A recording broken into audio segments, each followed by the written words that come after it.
100 বার দেখেছি ওর ভিডিও। রোহিত জানালেন তাল খেলা কঠিনতম বোলারকে। 17 বছর ধরে আন্তর্জাতিক ক্রিকেট খেলেছেন রোহিত শর্মা। তার বিধ্বংসী ব্যাটিং বোলারদের ঘুম উড়িয়ে দেয়। সেই রোহিতের কাছে কঠিনতম বোলার কে, নিজেই জানালেন ভারতের অধিনায়ক। 2রা জুন থেকে শুরু টি-20 বিশ্বকাপ। ওয়েস্ট ইন্ডিজ এবং আমেরিকায় হবে সেই প্রতিযোগিতা।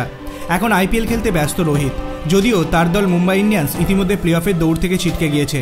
সেই রোহিত বেছে নিলেন তার খেলা কঠিনতম বোলারকে। তিনি দক্ষিণ আফ্রিকার পেসার ডেল স্টেন।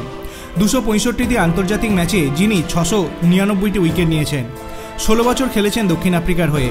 রোহিত বলেন, আমি স্টেনের বল করার ভিডিও 100 বার দেখেছি। ব্যাট করার আগে বারবার দেখতাম। স্টেন এমনই বোলার, ক্রিকেটের অন্যতম কিংবদন্তি। আমি অনেকবার ওর বিরুদ্ধে খেলেছি। ক্রিকেট জীবনে স্টেন যা পেয়েছে সেটা অসামান্য। রোহিত আরও বলেন, স্টেনের বলে গতি ছিল, সেই সঙ্গে সুইংও ছিল। তাই স্টেনের বিরুদ্ধে খেলা সহজ নয়, খুব ভয়ঙ্কর প্রতিপক্ষ। ও মাঠে নামতো প্রতিটি সিজন জেতার জন্য। ওর বিরুদ্ধে খেলার একটা আনন্দ ছিল। টি-20 বিশ্বকাপে ভারতীয় দলকে নেতৃত্ব দেবেন রোহিত। তার নেতৃত্বে গতবার টি-20 বিশ্বকাপে সাফল্য পায়নি দল, কিন্তু এবার তার উপরই ভরসা রাখা হয়েছে।